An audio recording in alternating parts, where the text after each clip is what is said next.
대해서 말씀을 드리겠습니다. 질문을 좀 해보면요. 연못에 돌을 2개를 던질 때 어떤 지점에서는 예를 들어서 이렇게 물높이가 높아질 수 있고 어떤 지점에서는 안 그렇죠. 낮아질 수 있는데 한 지점에서 예를 들어서 이 지점에서 물높이를 높게 하려면 어떻게 하면 될까라는 게 빈폼이 관련된 첫 번째 질문이고요. 두 번째 질문은 마이모 스루풋 시험을 좀 해보신 분들이 많이 계실 것 같은데 이 시험 환경에 대해서 되게 좀 고민이 되실 거예요. 일단 3가지를 예를 들어서 쉴드룸, 그러니까 일반적인 쉴드룸이죠. 리버레이션 챔버하고 무반사 챔버, 어네코익 챔버하고 아니면 사무실 환경에서 마이모를 측정을 한다고 할 때 스루풋을 측정을 한다고 할 때 어떤 현상이 일어나고 그리고 마이모 측정에 스루풋 측정에 가장 좋은 환경은 무엇일까? 그래서 좀 말씀드리고요. 드리도록 하겠습니다. 일단 멀티플 안테나는 크게 보면은 4가지로 이제 나눠봤는데요. 이제 다이버시티 쪽, RX 다이버시티가 있고요. 그 다음에 TX 다이버시티가 있고, 그 다음에 마이모, 흔히 말하는 마이모가 있고, 이제 MU 마이모 이렇게 4가지로 나눠볼 수 있습니다. 이게 사용되는 용도는 좀 많이 다르죠. 기술도 다를 뿐만 아니라 내용도 좀 다릅니다. 그래서 RX 다이버시티 같은 경우나 TX 다이버시티 같은 경우는 주로 SNR을 높이기 위해서 사용을 하고 있고요. 그 다음에 마이모는 전송 속도를 높이기 위해서 사용을 하죠. 스페이셜 마이모라고 부르거든요. 마이모는 전송 속도를 높이기 위해서 사용을 하고 MU 마이모는 여러 유저들한테 동시에 다른 신호를 보내는 기술로서 전송 속도가 높아질 수도 있고 여러 효과가 있을 수 있고 효율적으로 주팟을 이용하기 위한 기술이라고 보시면 됩니다. 자, 멀티플 안테나로 들어가니까요. 어쩔 수 없이 채널에 대해서 좀 더 확인을 해봐야 됩니다. 그래서 채널에 대해서 좀 보도록 하겠는데요. 일단은 무선 신호가 무선을 통과하면 어떤 현상이 일어날까요? 크게 3가지로 볼 수 있죠. 이것적으로 거리에 따라서 신호가 줄어들겠죠. 이 자유보관 소식이 있습니다. 그리고 거리에 따라서 크게 신호가 좀 움직이는 경우가 있어요. 이 거리에 따라서 약간씩 신호가 출렁출렁하는 그런 경우가 있는데요. 이걸 이렇게 쉐도잉이라고 하는데 사실 자유공간 선식이나 쉐도잉은 크게 신호가 바뀌는 거기 때문에 그렇게 신경 쓸 건 없죠. 어차피 신호는 줄어드는 거고 램프 써서 증폭하면 되고 뭐 그런 상황이니까 크게 신경 쓸 필요는 없고 자연적인 현상이니까 어쩔 수 없는 건데요. 이 무선에서 다루는 가장 골치 아픈 현상이 멀티패스입니다. 다중 경로. 사실 무선에서 쏘면은 라인 오브 사이트로는 안 갈 수도 있겠지만 많이 안 가죠. 특히 셀룰라 쪽에서는 라인 오브 사이트가 거의 없다고 가정을 하는데 와이파이에서는 라인 오브 사이트가 있긴 있죠. 있긴 있지만 결국 무선 채널이기 때문에 다중 경로를 통과할 수밖에 없습니다. 시간적으로 보면요. 굉장히 상식적으로 접근을 할 수 있는 게 어떤 신호를 딱 쏘면요. 도달을 하는 게 이렇게 메아리 치는 것처럼 도달을 하겠죠. 그래서 멀티패스를 통과하면은 이렇게 신호가 퍼져서 도달한다고 해서 멀티패스 페이딩, 멀티패스 다중경로를 통과해서 신호가 줄어들면서 페이딩 현상이라는데 이거를 시간 쪽에서 해석을 해보면은 딜레이가 돼서 신호가 퍼진다고 해서 딜레이 스프레드가 생긴다고 이야기를 합니다.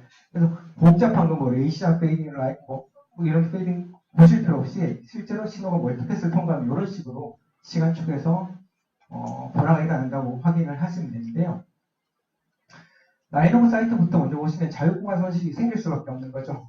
소식은 중요한 게 아닌데 제가 한번 계산을 해봤는데 2.4기가 5기가에서 20m, 50m 이렇게 떨어지면 이렇게 감쇄가 일어납니다. 왜 일어날까요? 감쇄가 안 일어나게 할 수도 있겠죠. 원리를 알면 왜 일어날까요?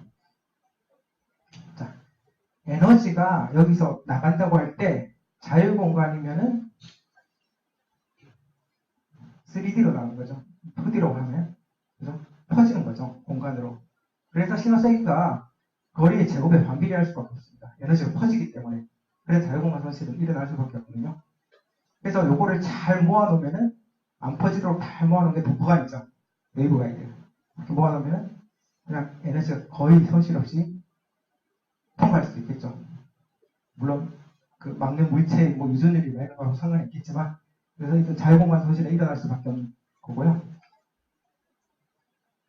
멀티패스 페이딩은 그림에서도 쉽게 확인하실 수 있다시피 TX를 한번 하면요. 얘가 RX에 도달할 때까지 여러 경로를 거칠 수밖에 없습니다. 거치다 보면요. 얘가 하나의 앰플리튜드와 페이지를 갖고 있는 걸 보내면은 도달하는 놈은 앰플리튜드도 바뀌어져 있을 거고 신호가 감쇄가 되겠죠. 그리고 다른 경로를 가다 보니까 페이지도 많이 바뀝니다. 그러니까 딜레이가 생긴다는 거죠. 그래서 저런 식으로 퍼질 수밖에 없고요.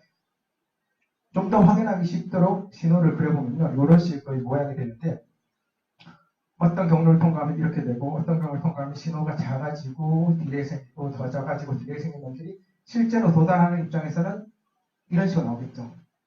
그래서 이 신호가 이렇게 도달을 합니다. 이게 멀티패스 페이딩이죠. 그래서 딜레이가 심하게 생긴다면요. 예상하게 하시다시피 신호가 다 깨지겠죠. 속도가 빠른 페이딩이 얼마나 길게 일어나냐 그리고 심볼의 길이가 얼마나 기냐는 서로 상관관계가 있습니다. 긴 심볼이면 딜레이가 어느 정도 생겨도 괜찮겠죠. 그렇죠? 근데 긴 심볼이라도 딜레이가 많이 생기면 안 좋겠죠. 짧은 심볼이라면 딜레이가 조금 생겨도 굉장히 영향을 많이 받겠죠. OFDM이 좋은 기본적인 이유는 심볼 길이가 깁니다. 시리얼하게 통신하는 게 아니라 패러럴하게 통신을 하기 때문에 심볼이 길어집니다. 그래서 멀티패스 페이딩이 일단 강하고요. 이거를 뭐 분리를 쭉 할 수도 있는데 크게 신경 쓸 필요는 없고 아까 말씀드린 딜레이 양이 굉장히 길다. 시간적으로 많이 딜레이가 돼서 간다. 그러면은 신호의 속도가 만약에 빠르다면은 영향을 많이 받습니다. 그리고 신호의 속도가 느릴수록 심볼의 길이가 길면 길수록 영향을 적게 받는 거죠. 주파수 측에서 해석을 해보면은 빠른 신호가 딜레이가 많이 걸려버리면요. 주파수에서 이렇게 널 지점이 생기거든요. 프리퀀시 셀렉티브가 생긴다고 합니다. 그래서 신호 자체가 왜곡이 많이 생기게 되는 거죠. 그래서 그 딜레이되는 양하고 신호의 심볼의 길이하고의 비교를 해서 딜레이가 어떤 현상이 일어나는지가 나타나는 거죠. 아까 그림하고 똑같은데요. 한 가지 말씀을 안 드린 거는 한 자리에서 신호를 받는다. 그러면은 신호가 멀티패스가 어느 정도 일정하게 오겠죠. 근데 만약에 송신하는 쪽이나 수신하는 쪽이 움직인다. 그러면은 이게 시간에 따라서 변하겠죠. 타임 베리언트한 페이딩이 생길 수 있습니다. 일반적으로 와이파이에서 이야기하는 건 타임 인베리언트한 페이딩이거든요. 시간이 지나도 잘 안 변해요. 왜냐하면 와이파이는 그렇게 빨리 움직이는 걸 가정하진 않거든요. 그냥 걸어다니는 정도까지는 뭐 문제 없지만 뭐 자동차 타고 와이파이 쓰진 않잖아요. 그걸 가정을 하진 않습니다. 일반적으로. 네, 그게 바뀌죠, 상황이. 네, 그래서 빠르게 움직이는 걸 셀룰라처럼 가정을 하진 않아요. 그리고 또 안 되는 게 뭐냐면 AP가 고정이 되어 있는데 뭐 움직여봤자 몇십 미터씩 그죠? 지나가면 또 이상하게 되잖아요. 끊기잖아요. 그래서 사실 타임 베리언트한 페이딩은 생각을 안 하고 있다가 최근에 들어서는 고민을 하기 시작합니다. 무슨 이유가 있었죠. 이따가 설명을 드리도록 하겠습니다. 자, 실내 모델을 위주로 말씀을 드리는데요. 그럼 실내에서는 이 정도의 페이딩이 생깁니다. 실내가 사실 가깝기 때문에 벽 치고 가는 거잖아요. 벽이나 큰 물체를 치고 가는 거기 때문에 좁은 공간하고 넓은 공간을 가지고 채널 모델링을 만들었는데요. 실제로 A부터 F까지 채널 모델링을 만들어서 확인을 하고 있는데 요거는 공식적인 건 아니고 1, 2, N 할 때 나온 연구 문서 중에 하나죠. 그래서 이런 식으로 페이딩이 되는데 실질적으로 신호를 하나를 쏘면요.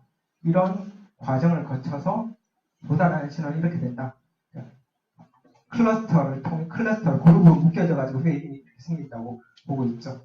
이런 식의 실내 페이딩이 생기는데 주목해서 보실 점은 페이딩이 생겨봤자 그 딜레이는 1마이크로세컨드 이내로 생긴다고 가정을 합니다. 자, 여기에 비해서 실외는요, 저도 이 해석은 안 되지만, 보면은 딜레이 양이 한 3마이크로세컨드까지 생겨요. 그럴 수밖에 없겠죠. 요거는 빌딩을 왔다 갔다 해야 될 거죠. 많이 치고 가야 되니까. 그래서 많이 생깁니다. 딜레이가 길어집니다. 그래서 이따 AX에서는 요걸 적용을 할 텐데요. 기존의 AC까지는 이 앞 모델을 적용을 해서 와이파이가 만들어졌고 AC부터는 이 모델을 고려를 하기 시작합니다. 이건 와이파이에서 만든 모델이 아니라 셀룰라에서 만든 모델을 그대로 채택을 하고 있는데요. 이 모델을 가지고 실외에서의 환경을 해석을 하기 시작합니다. 그래서 AX가 스탠다드가 완전히 바뀌죠. 자, 신호 채널이 이런 식의 모양의 채널이 있을 때 신호를 하나를 쏘면은 이 심볼 자체가 이런 식으로 딜레이가 돼서 가겠죠. 그래서 앞에 심볼하고 뒤 심볼에 영향을 미친다고 해서 인터 심볼 인터피어런스 ISI가 생깁니다. 영향을 미치고 있죠. 근데 심볼 길이가 밑에 OFDM처럼 긴 거라면은 영향이 생겨도 적게 생길 수 있겠죠. 비율적으로. 거기에다가 기억나시겠지만 OFDM에서는 가드 인터벌을 둡니다.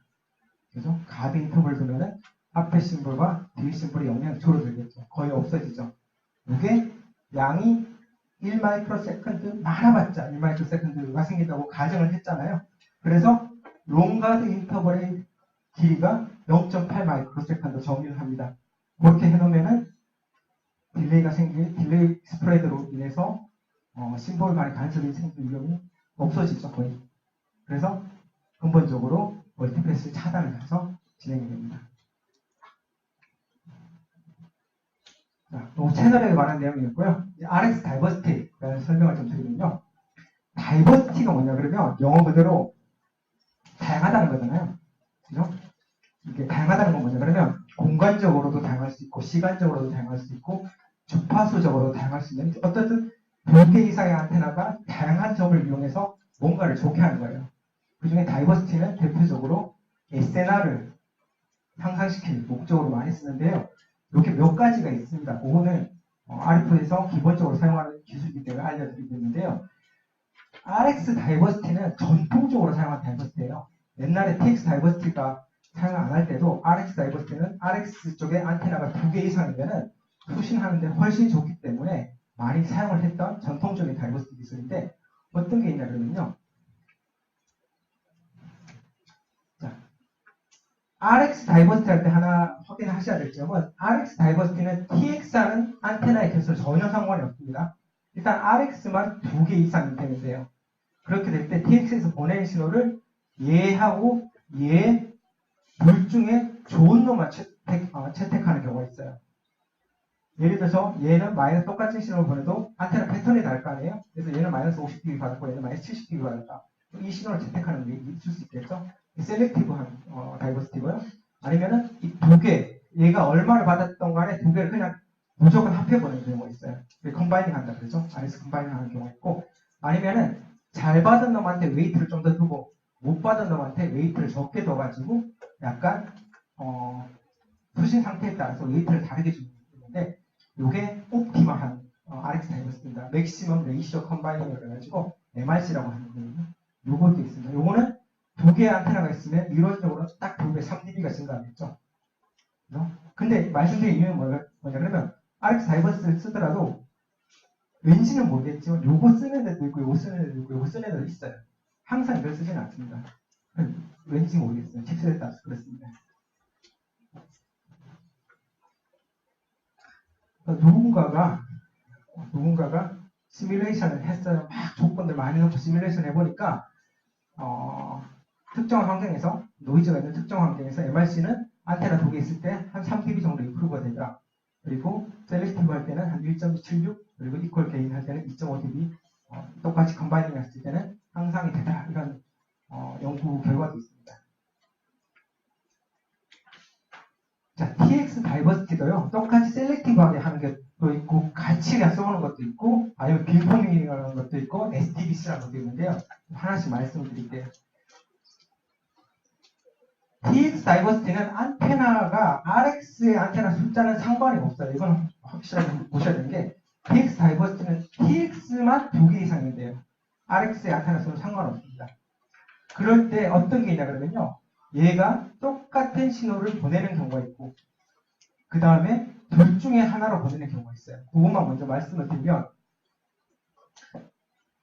신호를 어떤 신호를 보내야 될 때 이 안테나, 이 안테나 중에 좋은 안테나로 보낸 거예요.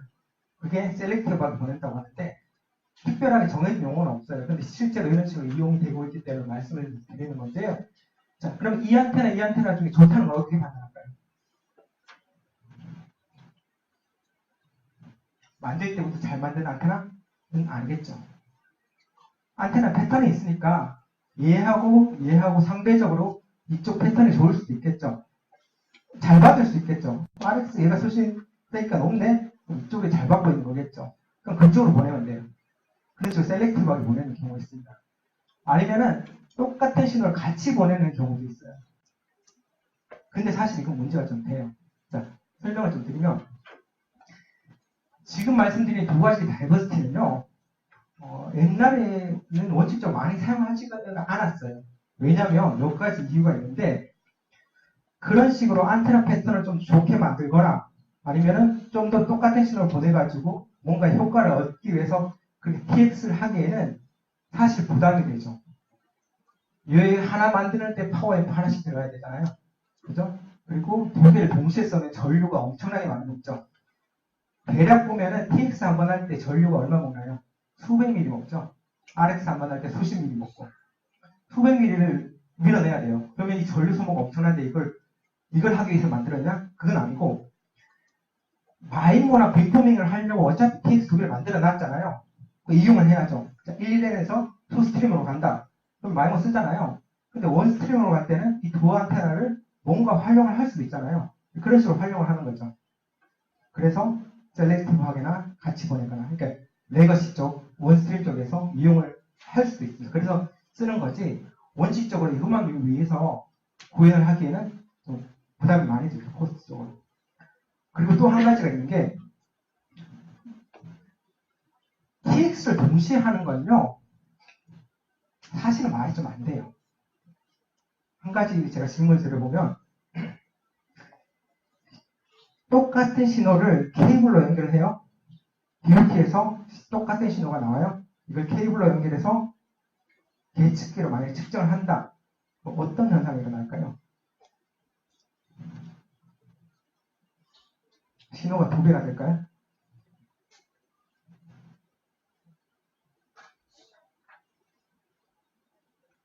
정확하게 같은 신호가 정확하게 동일한 타이밍에 도착하면은 코릴레이션이 1인 경우는 두 배가 되겠죠. 근데 패스트가 다르잖아요. 그러면은 이게 어긋날 수가 있죠. 그러면 꼭 모아지진 않아요. 특히나 빠른 신호, OFDM은 느리잖아요. 괜찮은데 11B 혹시 그렇게 해보신 분 있어요? 11B 똑같은 신호를 케이블 묶어서 측정해 보신 분 있어요? 출렁출렁 난리 납니다. 왜냐면 이 심볼이 이렇게 빠른데 이걸 모았어요? 그러면 이게 페이지가 막 엇갈려요. 그러면 신호가 제대로 도배가 안 돼요. 그래서 사실은 원칙적으로 1B 같이 짧은 신호들은 이렇게 쓰면 안 돼요. 모으면 안 돼요. OFD에 좀 긴 신호는 어느 정도 효과가 있을 수 있지만 그렇게 하면 안 됩니다. 어쨌든 그런 게 있고요. 아니면은 코딩을 하는 방식이 있어요. 그리고 빈포밍을 하는 방식이 있는데 아까 말씀드렸듯이 셀렉티브하게 보낼 수도 있고 2TX가 있는 하드웨어를 이용해서 보낼 수도 있고 동시에 보낼 때는 CSD라는 걸 사용하는데요. 이건 좀 많이 어렵습니다. 개념이. 그리고 크게 중요하진 않아요. 그래서 대강 설명드릴게요.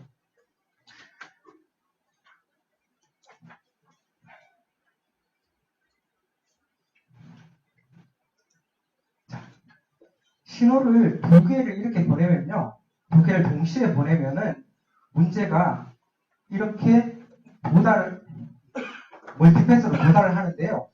짧은 신호들은 이렇게 심볼 길이가 긴 신호들, 그러니까 이 한 칸, 서브 캐리 한 칸만 본다 보면 굉장히 긴 신호겠죠. 주파수 면에서 긴 신호들은 프리퀀시 면에서 딜레이가 생겨서 셀렉티브하게 빠지는 면에서 영향을 좀 덜 받을 수 있는데 대역폭이 넓은 신호들, 즉 빠른 신호들은 영향을 많이 받을 수 있거든요. 그래서 어떻게 하냐면요. 딜레이를 임의적으로 줍니다. 그래서 얘가 텍스트를 하나를 보내고 다른 텍스트를 보낼 때는요. 똑같은 신호를 보내더라도 그냥 보내지 않고 딜레이를 살짝 줘서 보내요. 그러면은 얘가 프리퀀시 셀렉티브하게 이렇게 페이딩이 생기더라도 얘네들끼리 겹쳐질 수가 있거든요. 미티게이션이 좀 생길 수 있는데 이걸 이용해가지고 프리퀀시 셀렉티브한 영향을 줄일 수 있습니다. 이래서 실제로 와이파이에서는요, 2TX를 동시에 하는 경우가 있는데 마이버도 이렇게 써주는데요. 다른 데이터긴 하지만 이런 경우는 항상 한쪽이 딜레이를 좀 줍니다. 그래서 사이클릭 시프트라고 하는데 이렇게 되는데요. 그냥 딜레이만 주면은 신호 자체가 타이밍이 안 맞잖아요. 얘는 이때 가고 똑같은 신호가 얘는 딜레이 계속 가고 안 맞으니까 어차피 와이파이 신호가 주기적인 신호니까 똑같이 보내야 돼. 딜레이를 주되 이 신호를 잘라서 앞으로 붙여주면은 딜레이가 된 듯한 효과를 주거든요. 그래서 이건 사이클릭 시프트 딜레이라고 해서 다이버시티라고 해서 이런 식으로 주는데요. 사실 그렇게 중요한 내용은 아닙니다. 이런 걸 한다 정도 아시면 될 것 같고요. 아까 설명드렸죠. 자, STBC는요, 여전히 TX 다이버시티인데, 요거는 특이하게 코딩을 한번 해줍니다. 그래서 STBC는, 요 개념을 좀 설명을 드리면요, 데이터를 T1, T2라는 데이터가 있는데, 요거를 일반적으로 한 안테나에서 T1 보냈다가, 그 다음에 T2를 보낼 거 아니에요. 그렇게 안 하고, 두 안테나를 이용해서 첫 번째는 T1, T2를 보내고, 두 번째는 뭐 T2에 컨주게이트 하고, 여기 T1에 컨주게이트 해라 이런 식으로 보냅니다. 그러면은 이게 채널에 이렇게 곱해져가지고 도달을 하는데요. 많이 복잡하죠. 근데 이 개념은 뭐냐 그러면 스페이스 타임 블록 코딩이란 건데요. 자, 코딩을 하는데 요 안테나가 스페이스죠. 공간적으로 벌어졌고 시간적으로 다른 시간에서 두 번 보냈다고 해서 스페이스 타임 블록 코딩을 하는데요. 요거는 좋은 점이 뭐냐 그러면 결과적으로 SNR이 2배가 돼요. 근데 좋은 점은 뭐냐 그러면 보통 코딩을 하면은 코딩 레이시 때문에 데이터 릿이 떨어지잖아요. 유일하게 코딩 레이시 1의 코드입니다. 즉 개인은 있는데 데이터 릿이 안 떨어져요. 두 번에 걸쳐 보냈잖아요. 그러니까 1이에요. 손실은 없습니다. 개인만 높아지고 단지 안테나 둘이 있기 때문에 물리적으로 손해는 보는 게 있죠. 그런 식으로 보내는데 이거를 RX 하는 입장에서는요, 뭐 복잡하게 되기 때문에 단순화시켜서 계산을 해보면 어떤 현상이 일어나냐면요, 신호가 두 번이 들어와요. 이걸 합쳐지는 형상이 됩니다. 자, 이 신호와 이 신호를 합쳐지면 어떻게 될까요? 이 신호와 이 신호가 신호 자체가 동일하다면요, 동일하게 합쳐진다면 신호 자체는 2배가 돼요. 노이즈를 합치면 어떻게 될까요? 노이즈는 이 서멀 노이즈는 합쳐봤다 똑같아요. 왜냐면 랜덤이기 때문에 노이즈끼리는 코릴레이션이 전혀 없거든요. 그래서 합쳐봤자 똑같아요. 이런 경우는 흔히 많이 보셨을 거예요. 그냥 신호 2개 합치면 SNR 2배 되잖아요. 그 개념이에요. 그래서 결과적으로 이 코딩을 통과를 하면요, 신호는 2배가 되는데 노이즈끼리는 합쳐봤자 똑같이 있으니까 SNR이 2배가 되는 그런 효과가 있습니다. 그래서 STBC를 썼는데 이건 수학적으로 굉장히 복잡한 거기 때문에 일단 이 정도 개념적으로만 확인을 하고 넘어가도록 하겠습니다. 빔포밍은요, 원리는 좀 설명을 드려야 될 것 같은데,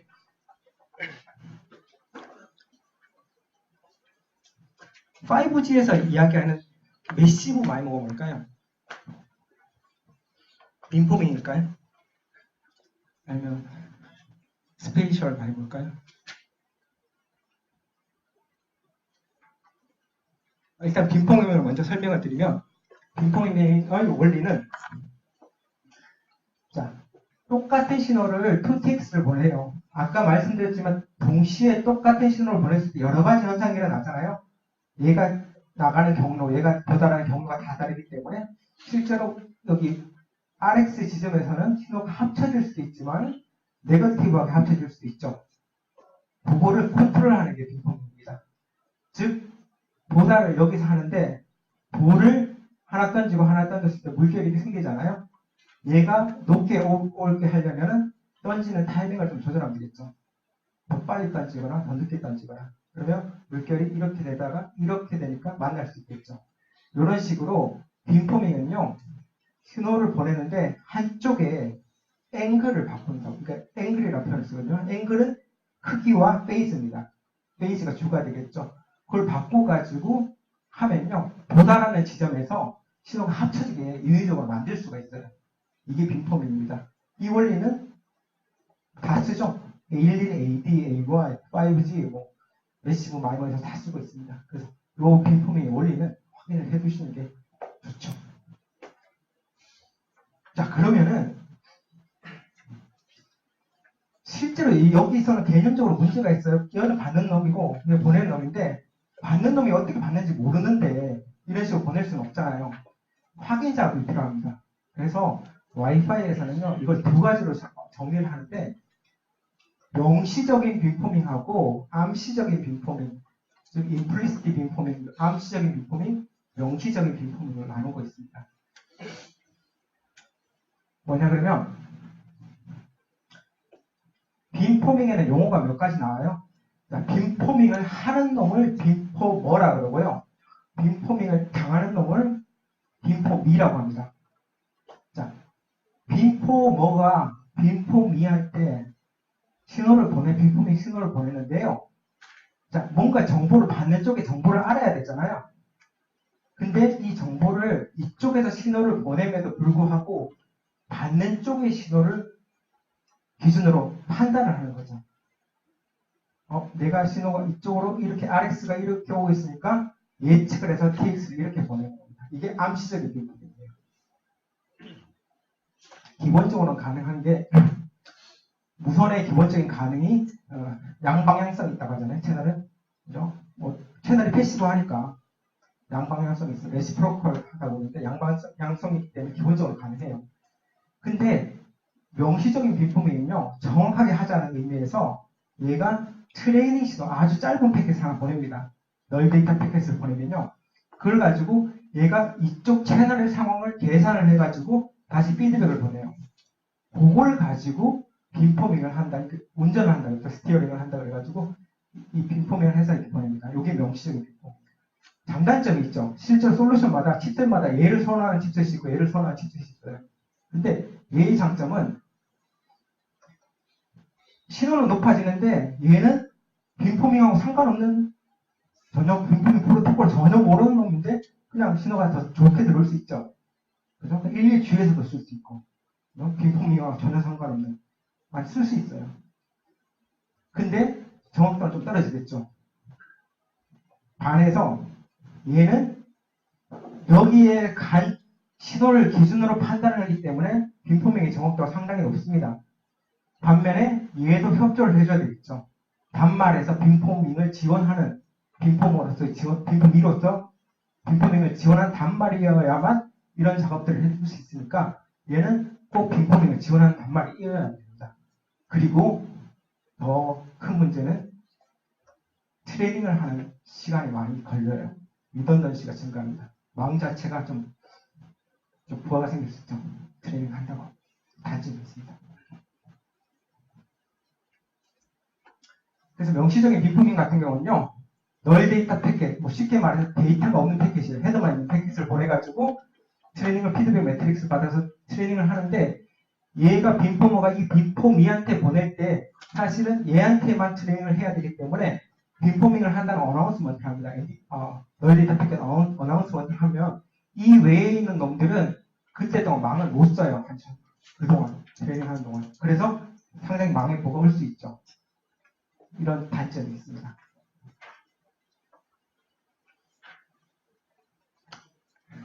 마이머는요, 스페셜 마이머라고 그러는데, 멀티 인풋, 멀티 아웃풋이라는 개념이죠.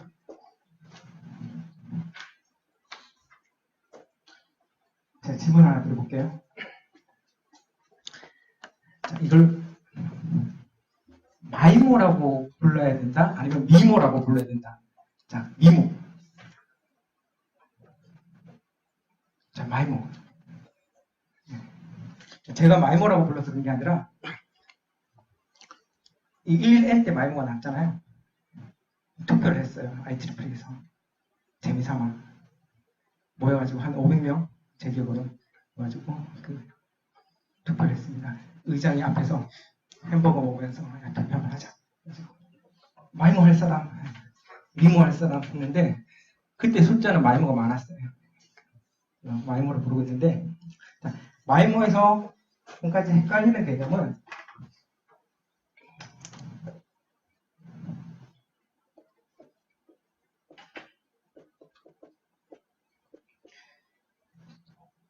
확실한 건요. 스트림의 개수보다 안테나 수가 많아야 돼요. 그리고 마이모는 2tx하고 2rx 하나의 t 한 칩셋에서 2tx하고 2rx 하잖아요. 이따고 2x2 마이모가 아니고 마이모는 매트릭스 개념입니다. 얘 안테나 수, 얘 안테나 수, 매트릭스 개념이에요. 공간적인 개념이죠. 그리고 마이모 스트림의 개수가 예를 들어서 2스트림이다 그러면은 얘가 2개 이상 되고 얘가 2개 이상 돼야 돼요. 3개 상관없고요. 4개 상관없는데 무조건 2개 이상 돼야 돼요. 다이버시티는 TX 다이버시티는 TX만 2개 이상 되잖아요. RX 다이버시티는 RX만 여러 개면 되는데 마이모는 스트링 개수 동등 이상이 돼야지 마이모가 가능합니다. 원리를 보면 쉽게 아실 수가 있는데요.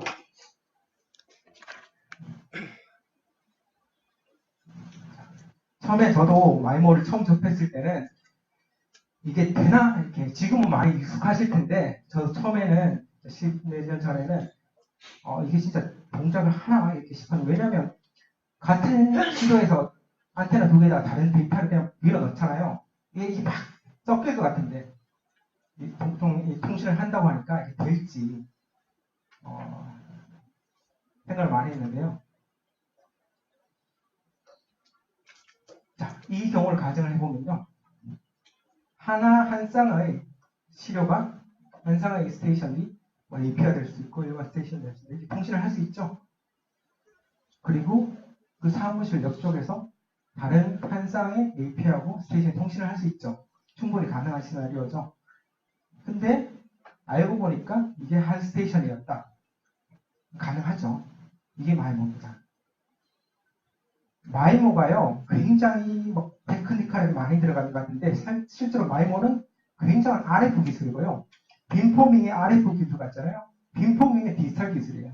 실제 따지고 보면 마이모는 개념상으로 이렇습니다. 진짜 이렇고요. 네, 분리해서 보내면 돼요. 실제로 마이모의 가장 중요한 역할은 안테나가 해주는 거예요. 빔포밍은 아니죠. 빔포밍은 디지털적으로 처리를 많이 해야 되죠. 근데 마이모는 안테나만 잘 분리하면 됩니다. 충분히 가능한 시절이에요. 근데 문제가 너무 가까우면 안 되죠. 그래서 마이모는 안테나 아이솔레이션이 굉장히 크리티컬합니다. 그렇게 해야지만 이런 비슷한 상황을 만들 수 있잖아요. 이게 마이모입니다. 어렵게 생각하실 필요 없고요. 세 가지 경우를 가정을 해볼게요.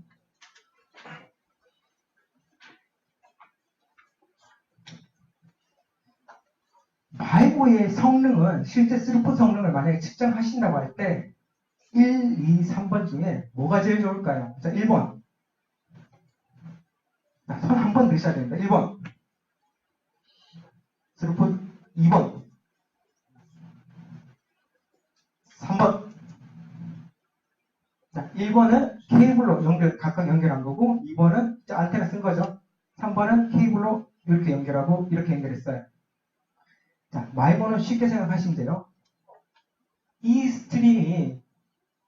스트림으로 100% 보내고 아이솔레이션이 돼가지고 이 스트림이 간섭 없이 이 스트림으로 보내면은 그냥 100% 성능을 발휘하는 거예요. 이 경우다. 너무 가까이 있다. 안테나 너무 가까이 있어서 실제로 케이블로 연결하는 것처럼 보면 이 안테나에서 이쪽으로 둘 다 케이블 연결하고 이 안테나에서 둘 다 케이블 연결했어요. 그럼 얘 입장에서는 상식적으로 다른 신호가 같이 들어오잖아요. 그럼 못해요. 마이모 성능 아예 안 봅니다. 그래서 실제로 마이모를 해야 될 때는요. 성능을 확보를 해야 될 때는 라인오프 사이트에서는 마이모 성능이 잘 안 나와요. 마이모는요. 이때까지 멀티패스가 안 좋은 것처럼 말씀을 드렸지만 멀티패스를 치고 가야지만 마이모가 나옵니다. 즉 경로가 다르게 가야지만 확률적으로 얘가 보낸 게 얘 또는 얘한테 도달할 거고 많이 얘가 보낸 게 얘 또는 얘한테 도달 많이 하잖아요. 그래서 확률적으로 나눠지는 거죠. 실제로 마이모 RX 할 때도 확률적으로 나눕니다. 맥시멈, 라이클리후드 뭐 이런 식으로 해서 확률적으로 판단을 하는 거죠. 그래서 요거는 요 경우는 100% 성능을 확보할 수 있고요. 얘는 0%예요. 그래서 마이모는 실제로 성능 측정하실 때 안테나가 굉장히 크리티컬 하거든요. 근데 스루풋 성능을 측정하실 때 보면은 스루풋이란 거는 종합 선물 세트 같은 거잖아요.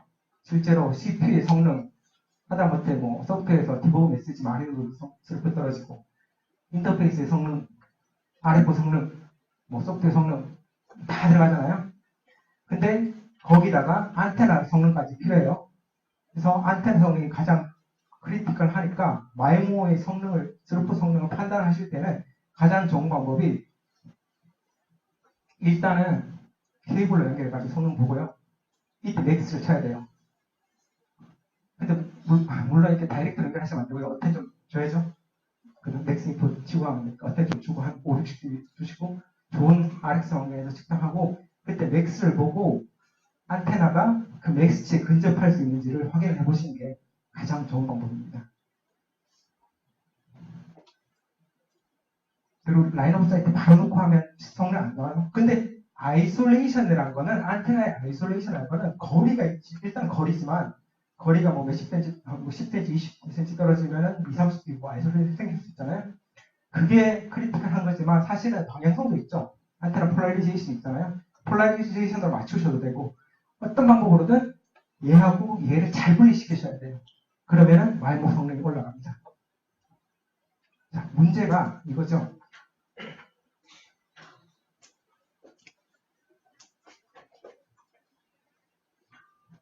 자, 여기서 또 일반 쉴드룸, 리버브레이션 챔버, 차폐가 잘 되는 쉴드룸. 두 번째, 어네코익 챔버. 세 번째, 사무실 환경. 자, 마이모는 어떤 환경에서 측정을 해야 될까요? 1번, 2번, 3번. 예. 사실 다 안 좋아요. 해보신 분은 아시겠지만 다 안 좋아요. 자, 문제를 하나씩 말씀드릴게요. 얘는요, 참패는 잘 되죠. 뭐, 보통 실드로 뭐, 이 정도면 190dB 참패 될 거 아니에요? 얘는 기본적으로 외부에 있는 노이즈 참패하려고 만들었죠. 근데 안쪽에 금속이잖아요. 유전율이 상당히 높을 수 있는데, 금속이잖아요. 이 금속이 반사를 막 하죠.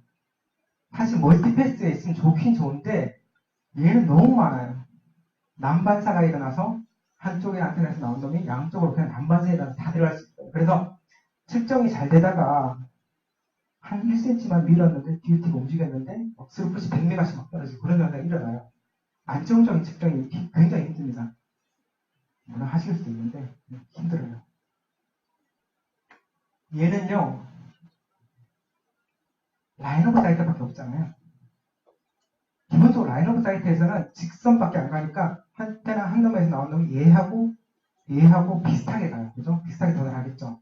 측정 잘 안 돼요. 잘 안 돼요. 안테나 아이솔레이션이 워낙 좋으면 모르겠지만 일반적으로 조금 힘듭니다. 이도 저도 아니니 사무실에서 해보자. 좋을 수도 있는데 노이즈가 스루풋 한다고 측정을 했는데 수치를 낼 수가 없죠. 노이즈 너무 많아가지고 낼 수가 없습니다. 사실 마이모는 측정하기가 쉽지 않아요. 이런 환경들이 맞지는 않습니다. 그래서 적절한 반사가 있는 이것처럼 완전 무반사가 아니라 적절한 반사가 있는 챔버라면 가능하죠. 그래서 마이모는 측정할 수 있는 챔버가 따로 있어요. 이런 일반적인 챔버보다는 적절한 반사가 있는 이렇게 마이모용으로 만들어진 챔버가 뭐 있는지 모르겠지만 그런 챔버에서 측정을 하셔야지만 OT 성능이 제대로 나옵니다. MU 마이머는요, 개념적으로 이렇습니다. 안테나 패턴이 생길 수 있잖아요. 특히 안테나가 여러 개면, 뭐 3개 이상 이렇게 되면은 AP 쪽에서 안테나가 많다면은 패턴이 생길 수 있어요. 빔포밍을 할 수도 있고요. 각각의 빔포밍을 한다는 말은 안테나 패턴을 만들 수 있다는 거거든요. 그리고 서로 패턴 간의 간섭이 없도록 어느 정도 패턴을 만들 수 있다면은 요 패턴으로는 A 시류한테 데이터를 보내고 요 패턴으로는 B 시류한테 C 시류한테 동시에 보내는 거예요. 와이파이는 기본적으로 채널을 누가 사용하지 않을 때 한 놈한테 보내기로 되어 있는데 MU 마이머, 멀티 유저 마이머를 사용하면요 여러 시료들한테 동시에 데이터를 보낼 수 있습니다. 이게 이제 MU 마이머의 개념이고요. 별명으로 빔포밍 마이머라고도 불러요. 빔포밍 같은 걸 해가지고 실제 빔포밍을 하긴 하거든요. 해가지고 마이머를 한다고. 이렇게 보냈다가 다음 이렇게 보냈다가 이렇게 보냈다가 이렇게 보냈다가 왔다 갔다 하면서 보낼 수가 있는 거죠.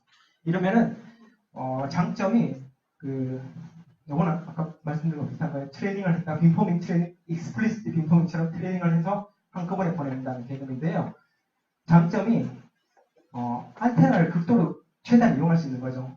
그래서 왼쪽은 싱글 유저, 오른쪽은 싱글 유저 마이머, 멀티 유저 마이머라고 볼 때, 그러니까 일반적인 마이머, 멀티 유저 마이머라고 볼 때, 뭐 이런 식으로 얘는 가는 거죠.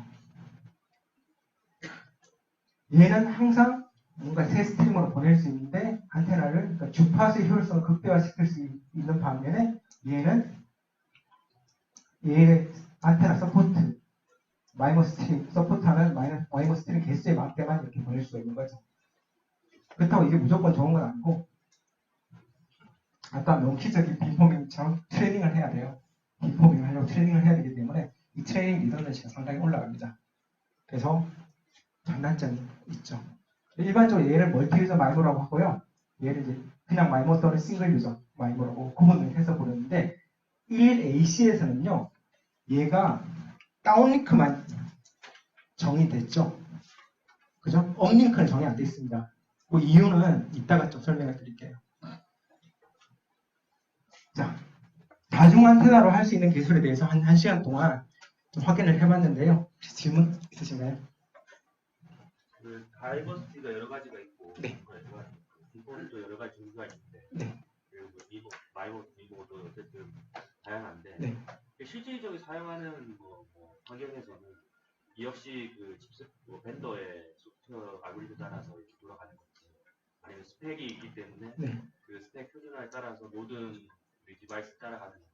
실제로 RX 다이버시티는 무조건 사용되고요. 좋으니까 RX 안테나가 2개 있으면 사용되고요.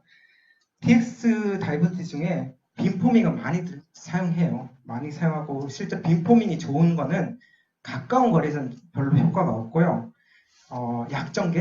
약전계에서는 많이 떨어져 있다. 그러면은 얘가 2메가 나올 게 4메가 나오고 그런 식으로 멀리 끌고 갈 수 있습니다.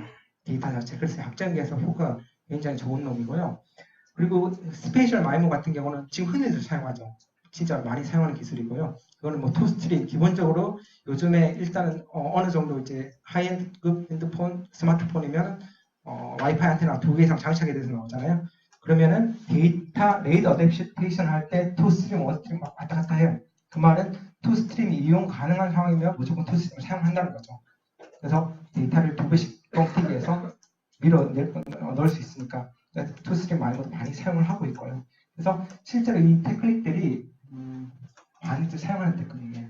실질적으로 이제 네. 사용한다는 거는 어떤 소프트웨어를 네. 이렇게 우리가 이제 코딩을 하든 네. 라이브를 하든 해서 반영하는 건 디바이스를 네네. 반영하는데 실제 그거를 안테나의 어떤 상관관계는 네. 아까 말씀하셨던 마이너 환경 테스트 그대로 되지 않으면 네.